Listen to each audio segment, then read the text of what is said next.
Answer নেতা হবে না মুহাজির নেতা হবে। এই নিয়ে যখন আন্দোলন, তখন সোমবারের দিন শেষ হয়ে গেল, রসুলকে কবরে রাখা সম্ভব হলো না। মঙ্গলবারের দিন আবার মসজিদে সবাই ভোটাভুটিতে বসে গেল। আনসারদের দলের ভিতরে পরবর্তী খলিফা হবে না, মুহাজিরদের ভিতর থেকে পরবর্তী খলিফা হবে। মঙ্গলবারের দিন সারা দিন দরবার হলো, নেতা নির্বাচন করা সম্ভব হলো না। মাঝরাত্রিতে যে আনসার আর মুহাজিররা এক জায়গায় বসে সিদ্ধান্ত নিল, রসুল যে কয়েকট নামাজ মসজিদে পড়াতে পারেন নাই, সেই কয়েকট কাকে দিয়ে তিনি ইমামতি করাইছেন। আনসারেরা বলল, মুহাজিররা বলল যে কয়েকট রসুল নামাজ পড়াইতে পারেন নাই অসুস্থতার কারণে, সেই কয়েকট আবু বকর নামাজ পড়াইছেন রসুলের জায়গায়। আনসার আর মুহাজিররা একমত হলো, রসুলের অবর্তমানে যেহেতু রসুলের জায়গায় আবু বকর ইমামতি করেছে, রসুল এখন নাই, পরবর্তী খলিফা হবে আবু বকর। মহান মালিকের শুকর আদায় করে বলছি আলহামদুলিল্লাহ।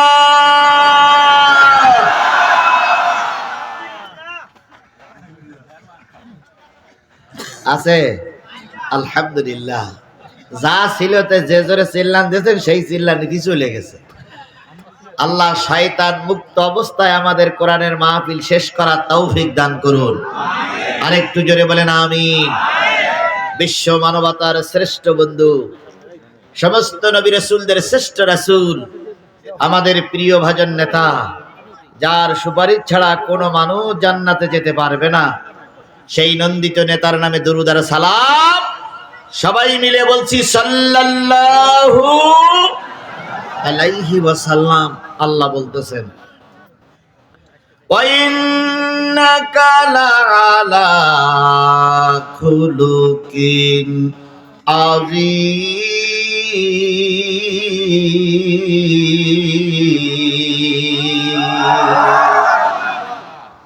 ওগো নবী, আমি আপনাকে সর্বোত্তম চরিত্রের অধিকারী বানাইছি।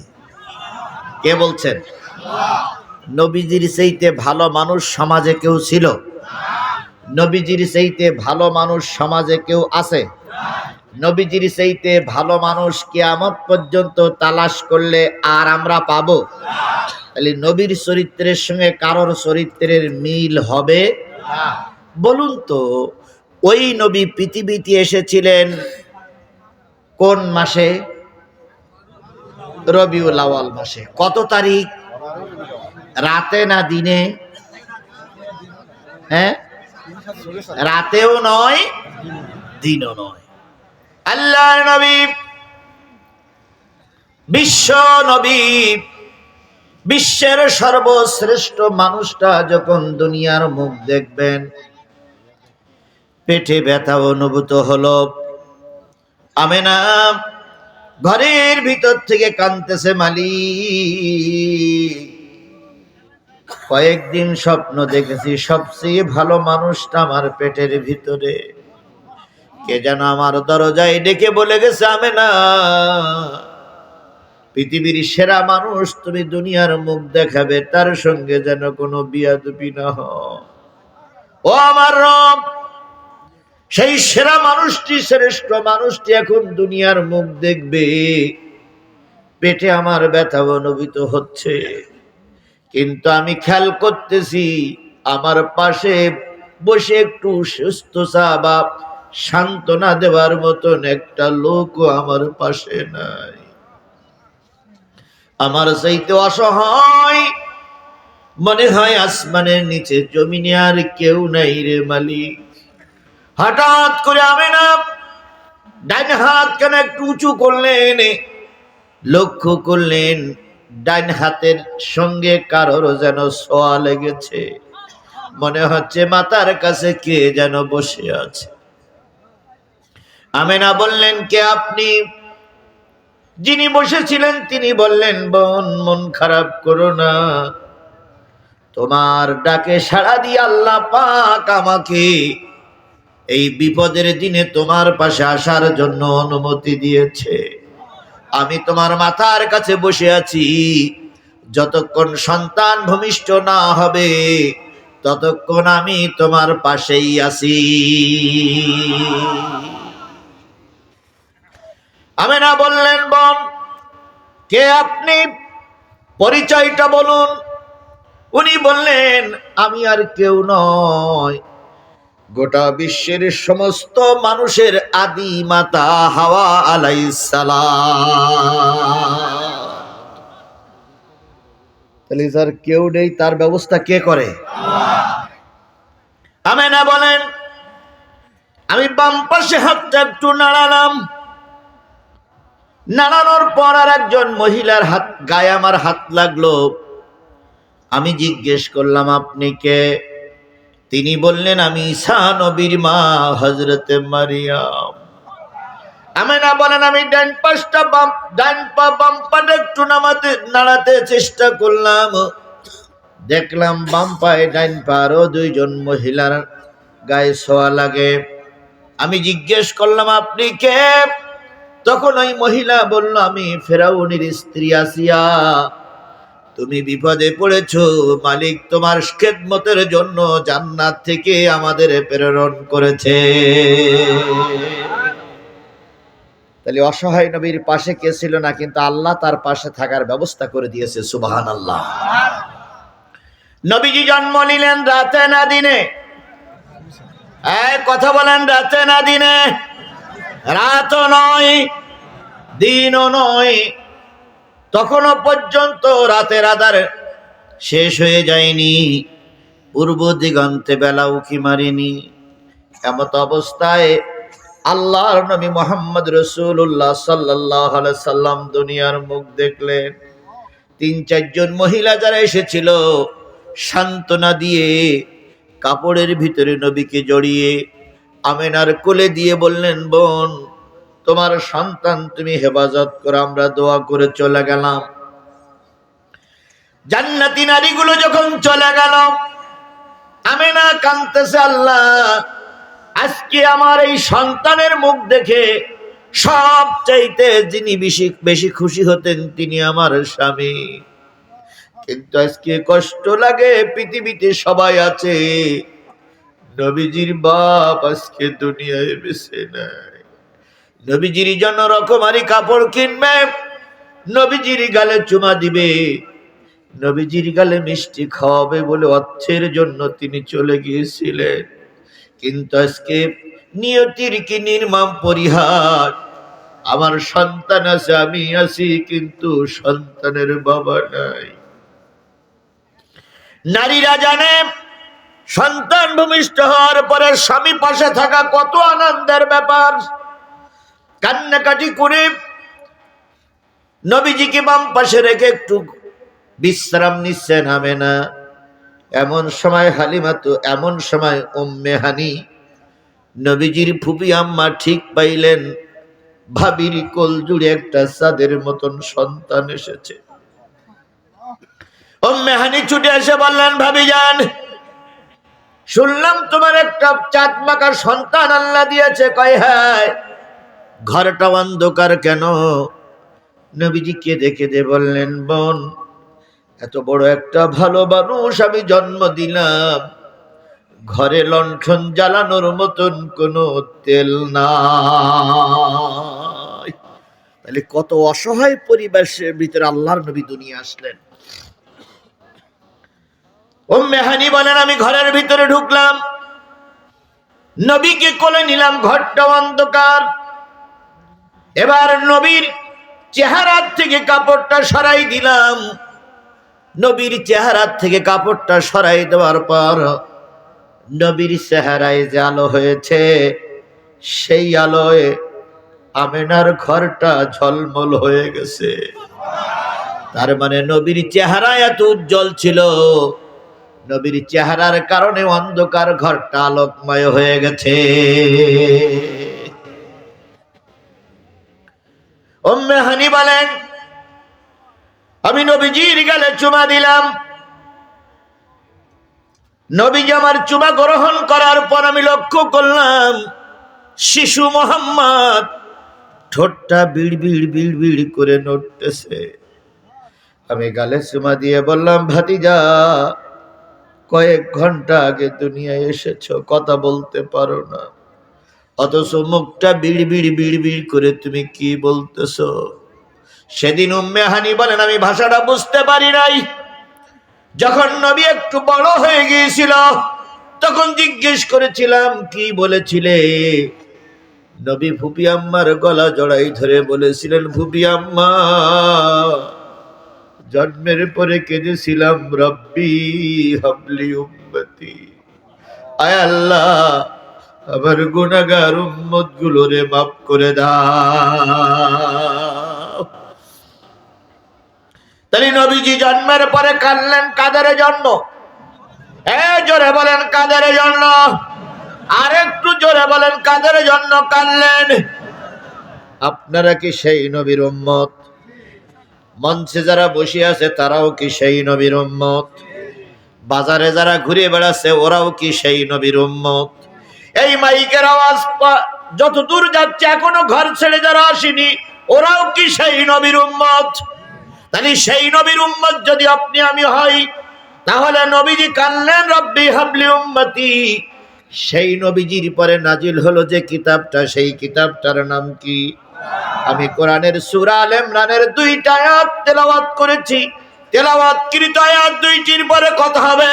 এখনো যারা বাদামের দোকান ছাড়তে পারলেন না, এখনো যারা বাড়ি ছাড়তে পারলেন না, এখনো যারা নিজের ঘর ছাড়তে পারেন নাই, ধরে নেবেন আপনি ওই নবীর উম্মত হতে পারেন না।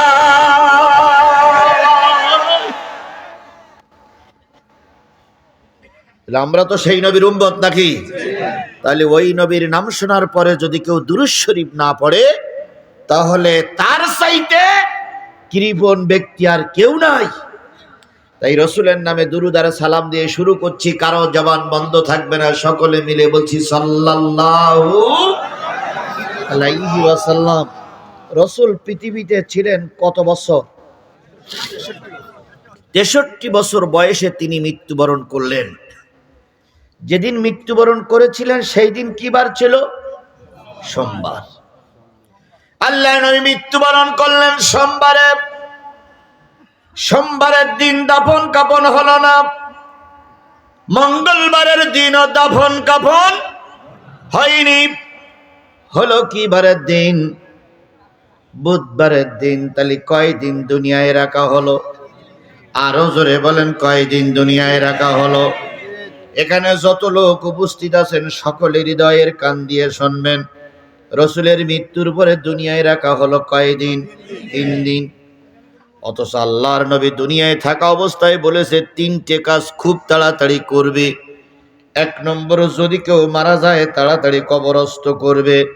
2 নম্বর, ছেলে মেয়ে যদি বয়স হয়ে যায় তাড়াতাড়ি বিয়ে দেবে। 3 নম্বর, খাদ্য যদি সামনে আসে তাড়াতাড়ি গ্রহণ করবে। এই 3টা হাদিসের ভাষা। এটা কি আপনারা বিশ্বাস করেন? আপনারা বিশ্বাস করলু কি আর না করলু কি?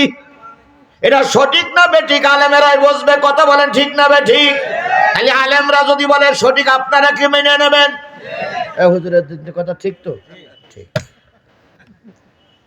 দলিল জাগাতে নিলাম। তাহলে আল্লাহ নবী বলেছেন মানুষ মারা গেলে তাড়াতাড়ি কি করো? তাহলে এটা কি রসুলের জন্য প্রযোজ্য ছিল না ছিল না? এই হাদিসটা কি সাহাবারা জানতেন না জানতেন না? তারপরে 3 দিন দুনিয়ায় রাখা হলো। নিশ্চয়ই সাহাবীরা ভুল করেছে। মহাজালা। আপনারা আগে বলেন ওর হাদিসের কথা, আবার 3 দিন দুনিয়ায় রাখলেন, তাহলে সাহাবীরা কি ভুল কাজ করেছে? না। তাহলে ঘটনাটা কি?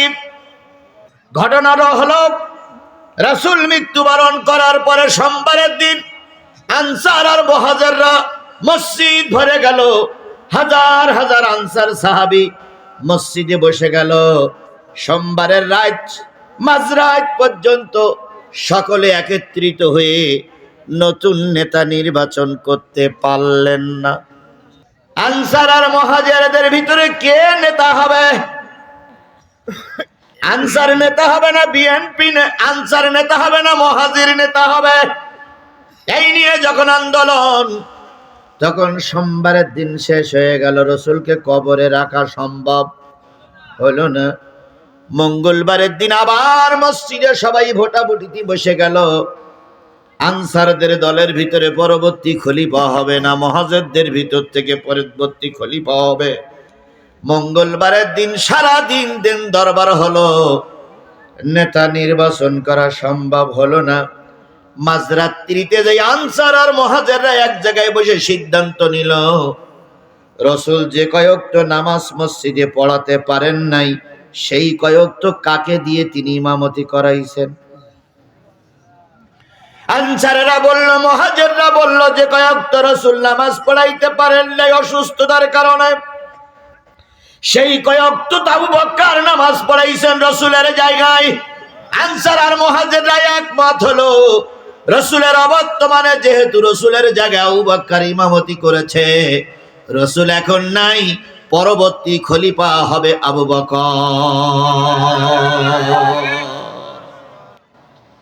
এই যে সিদ্ধান্ত হলো দুই পক্ষের, এটাই হলো ভোট, এটাই হলো সমর্থন, এটাই হলো মেনে নেওয়া বা সমর্থন করা, সাপোর্ট করা, ভোট দেওয়া। এটাই হলো তৎকালীন যুগের ভোটের ব্যবস্থা, এই রকমের ছিল।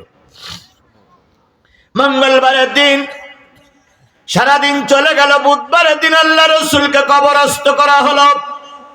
এবার বাংলাদেশের মুসলমানেরা সিদ্ধান্ত নেবেন, রাসূলের হাদিসকে ওভারটেক করে 3 দিন দুনিয়ায় রাসূলকে রাখা হলো কি নির্বাচন করার জন্য। তাহলে বোঝা গেল জানাজার চাইতে নেতা নির্বাচন করা জরুরি। নেতা নির্বাচন করা কি? এই কথা বলেন, নেতা নির্বাচন করা কি? সেই নেতা নির্বাচন করার সময় আসতেছে আমাদের। সুতরাং আল্লাহ রসুলকে 3 দিন দুনিয়ায় রেখে নেতা নির্বাচন করা যদি জরুরি হয়, তাহলে বুঝতে হবে নেতা নির্বাচন করা নফল নয়, নেতা নির্বাচন করা সুন্নত নয়, নেতা নির্বাচন করা ওয়াজিব নয়, নেতা নির্বাচন করা ফরজ।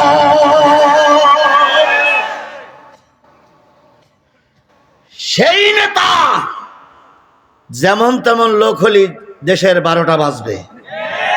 এই জন্য সেই নেতা নির্বাচন করব সৎ, যোগ্য, একনিষ্ঠ, যার দ্বারা এই এলাকার মানুষের উপকার হবে। আমরা সবাই মিলে আগামীতে সেই নেতা নির্বাচন করব ইনশাআল্লাহ। তাহলে রসুলকে 3 দিন রাখলেন শুধুমাত্র নেতা নির্বাচন করার খাতিরে।